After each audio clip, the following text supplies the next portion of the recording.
I was getting along fine with Mama, Papa, Daddy, and Uncle Rhonda until my sister Stella Rhonda just separated from her husband and came back home again. Mr. Whitaker. 'Cause I went with Mr. Whitaker first when he first came to China Grove taking pose yourself photos. And Stella Rhonda broke us up. Told him I was one-sided, you know, like bigger on one side than the other.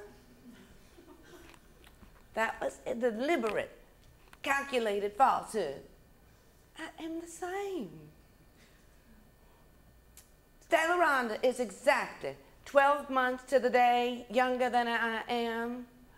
And for that reason, she's spoiled. Always had everything in the world she'd ever wanted, and then she just throw it away.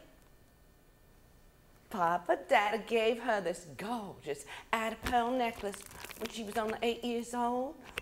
And then when she was 9, she threw it away playing baseball with only 2 pearls. So the first thing she did when she got married and moved away was separate from Mr. Whitaker, the photographer with the pop eyes. She said she trusted, and to our complete surprise brought home this child of 2. Mama said she'd like to make her drop dead for a second. Here you had this marvelous blind child, never so much as wrote your mama a word about it. I am thoroughly ashamed of you. Of course, she wasn't. Stella Rhonda just calmly takes off this hat. Oh, I wish you could see it. And she says, Charlotte T's adopted. I can prove it. Hell, says Mama. And I just says, There I was over the hot stove trying to stretch 2 chickens over 5 people and a completely unexpected child in the bargain without 1 moment's notice. What do you mean, says Stella Rhonda. Mama says, I heard that, sister. I said, oh, I didn't mean a thing. Just that whoever Charlotte T was, she was the spit image of Papa Daddy if he'd cut off his beard, which he never in the world would do. Papa Daddy's Mama's Papa, and he sucks. Stella Rhonda got furious. She said, Sister, I don't need to tell you, you got a lot of nerve and always did have, and I will thank you to make no future reference to my adopted child whatsoever. Very well, I said. Very well. Very well. Of course, I noticed at once. She looked like Mr. Whitaker's side, too. That frown.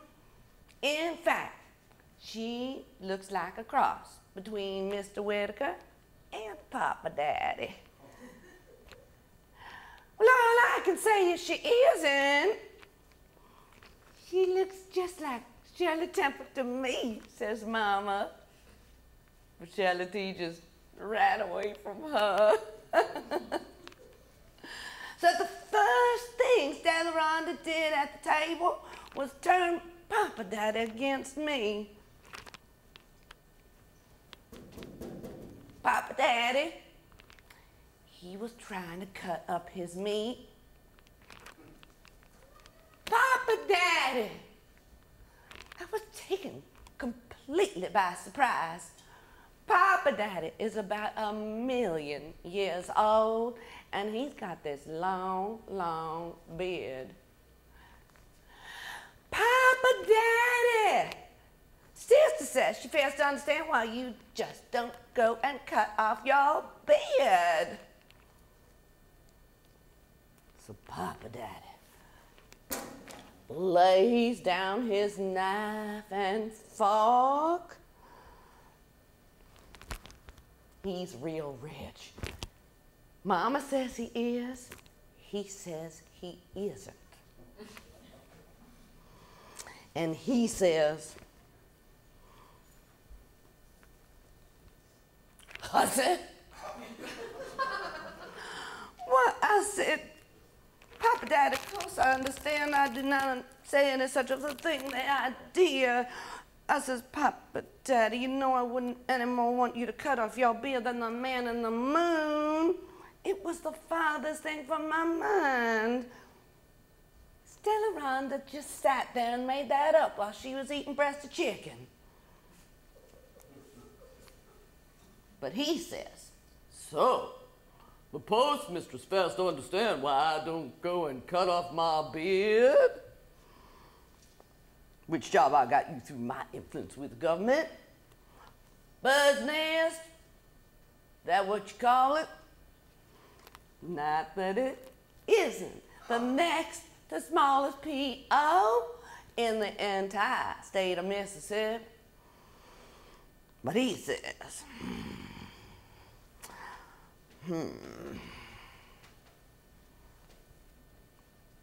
Oh, I says, Papa, Daddy, I says, I didn't say any such a thing. I never dreamed it was a bird's nest. I have always been grateful, though this is the next to smallest P.O. in the entire state of Mississippi. And I do not enjoy being referred to as a hussy by my own grandfather. But Stella Rhonda says, yes, you did say it too. Anybody who had ears could have heard you. Stop right there, says Mama, looking at me. So I pulled my napkin straight through the napkin ring and left the table. Soon as I was out of the room, Mama says, call her back or she'll starve to death.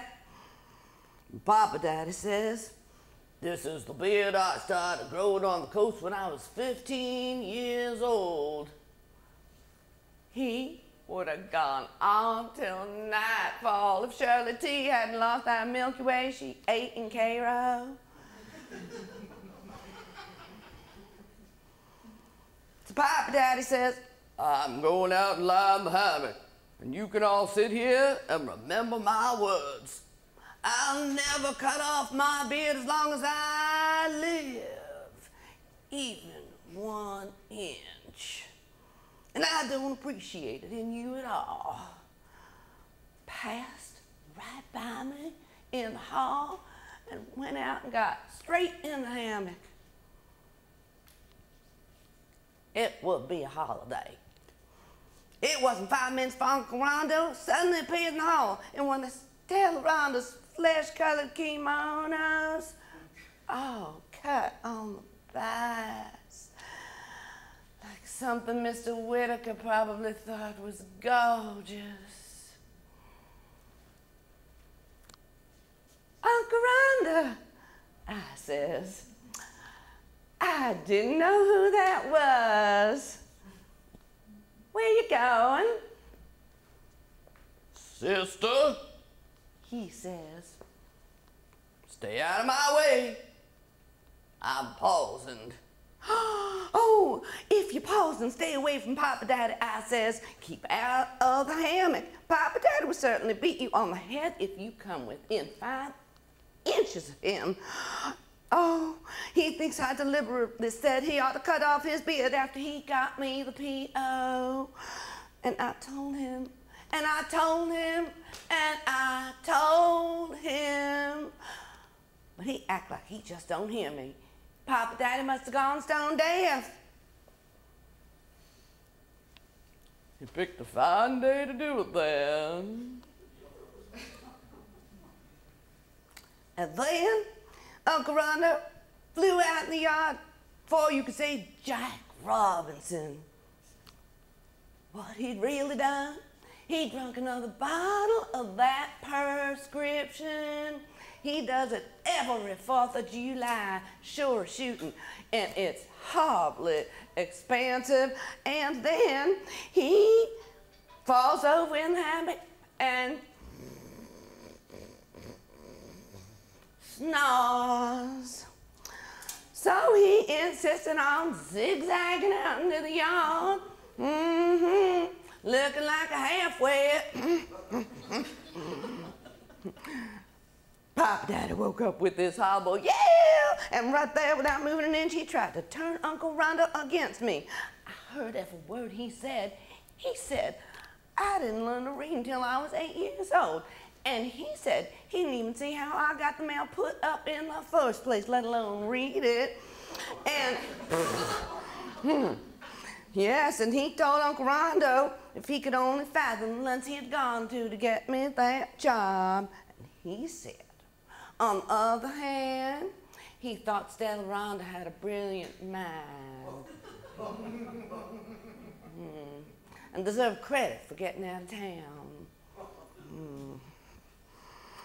And all the time, he was just lying there, swinging as pretty as you please, looping out his bed.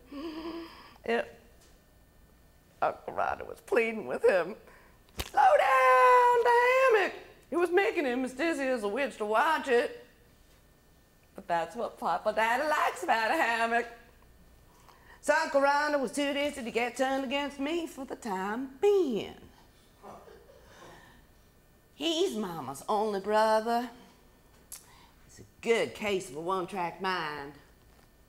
Certified pharmacist. Ask anybody. Just then, I heard Stella Rondo raising the upstairs window. While she was married, she got this peculiar idea that it's cooler in the house with the window shut and locked. So she has to raise the window before she can make a soul hear her outdoors. So she raises the window and says, oh, you would have thought she was mortally wounded. Uncle Rondo and Papa Daddy didn't even look up and kept right on with what they were doing. I had to laugh. So I flew upstairs, threw the door open, and I says, what in the world's the matter with you, Stella Rondo? You mortally wounded? No, she says, I am not mortally wounded, but I wish you would do me a favor of looking out that window there and telling me what you say.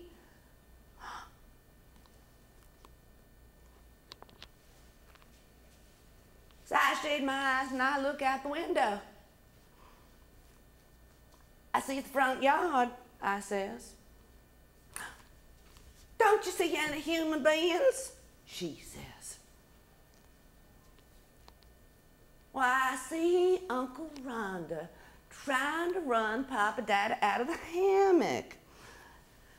Nothing more. Naturally, it's so suffocating hot in this house, anybody who cares to stay in their right mind is going to have to go out and get in the hammock before the 4th of July is over. Don't you notice anything different about Uncle Rondo? Asked Stella Rondo. Well, no. Except he's got on some terrible flesh-colored looking contraption I wouldn't be caught dead in.